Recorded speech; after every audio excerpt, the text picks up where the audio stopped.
So now we've got all 3 heroes and the bird. Alright guys, we're back with edition 10. We've got 4 of these Xandire's Truthseekers, Xandires, not sure how to pronounce it. These ones I was kind of looking forward to because it's a small band of 4 warriors and archers. So we've got the sprue here, we've got bow and arrow here, got some sort of like a falcon here, so one of them's a falconer. Overall, these models actually look kind of cool just in the sprue. So let's get to the magazine and then get to building. So we've got the usual, got some stuff about Sigmar's Storm. Really not much lore, straight into the Stormcast Eternal stuff. So in this edition we don't really have much, we just have a single thing of lore and then a player's page. And the how to build, which is only 2 pages, so this should go together pretty quick. It is only 4 characters. With the painting, again we're just using Retributor armor. There's blue, even for the bird. So with the paints we currently have, we cover most of the models, but we still need paints for the faces and all that sort of stuff. And there's just some more gameplay. As usual, there's nothing really important in these, other than a bit of lore. So let's get to building the models. Alright, so that cleanup took a while, a lot longer than expected. We actually only have 3 characters and then a bird. So while this says ×4, it includes the bird, unfortunately. So let's get to putting these together. So starting off with the lantern guy, we just have this weird leg thing.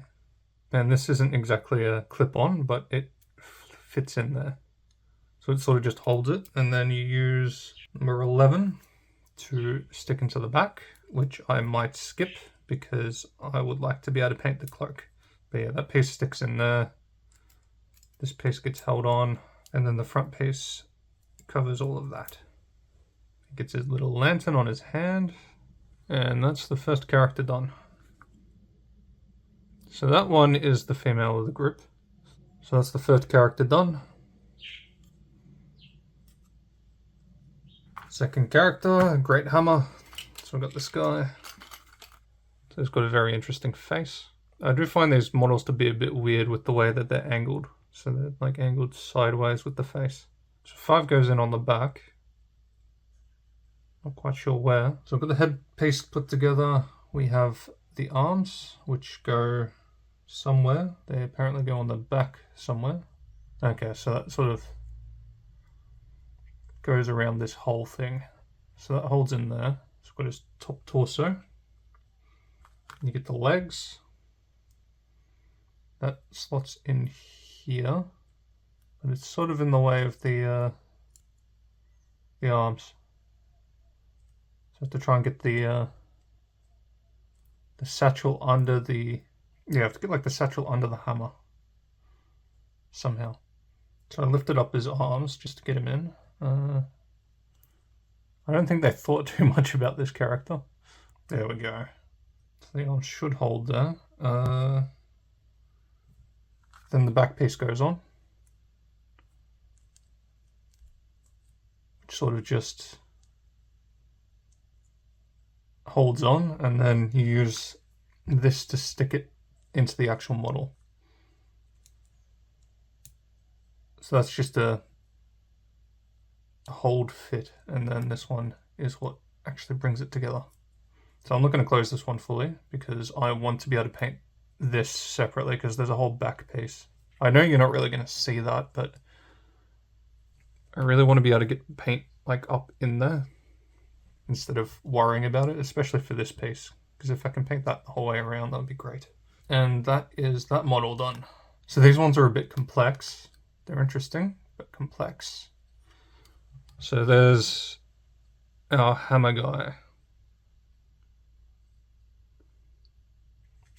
Number 3 is the archer. So this is the one I was most interested in.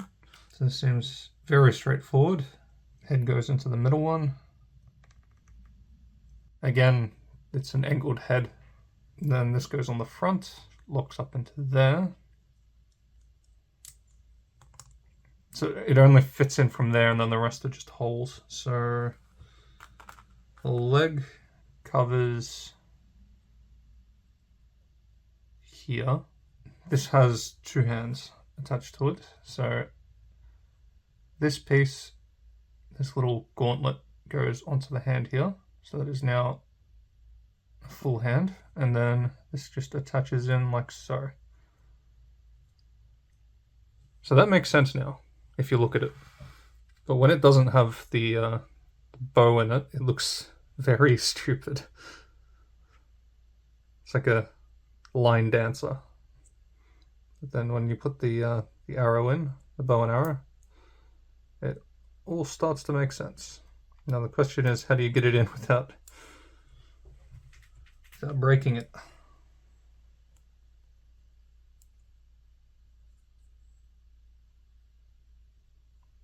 Because it is a very touchy weapon.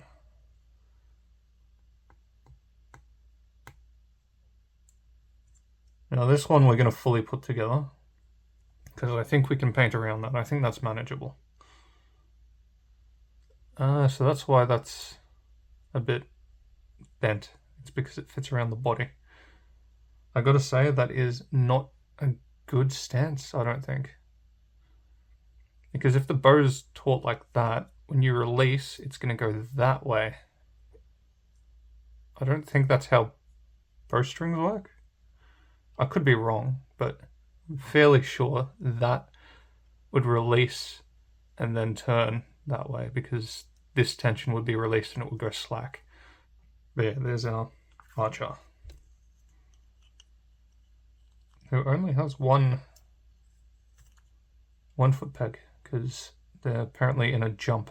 So that's the position. It's like a running stance. It's sort of interesting. And now we're up to the bird. The simplest of the lot. It's literally just 3 parts. So the bird will connect onto here somehow. No, okay, wrong way. This is where the bird connects. I was going to say it didn't look like it really connected properly in the... Okay, so that way. So the tree becomes complete. The bird, this chicken drumstick goes in here. And that's the bird complete. And then that has its own way of fitting in here. I still struggle putting everything together. There we go. So that's the bird complete.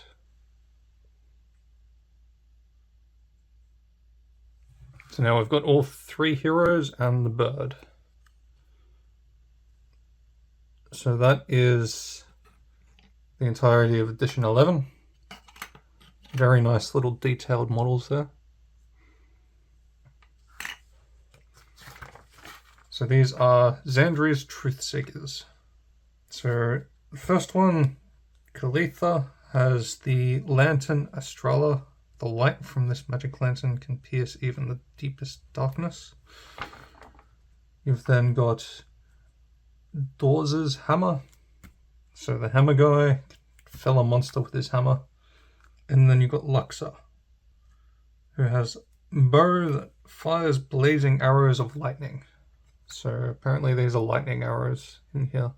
And then Taros, the faithful Aetherwing, fights with its sharp beak and talons. So this actually attacks. So there's our 4 models. Now at number 11 we get to a very interesting model. It's a little ballista type of thing. So that's going to be fun to put together. So that concludes edition 10.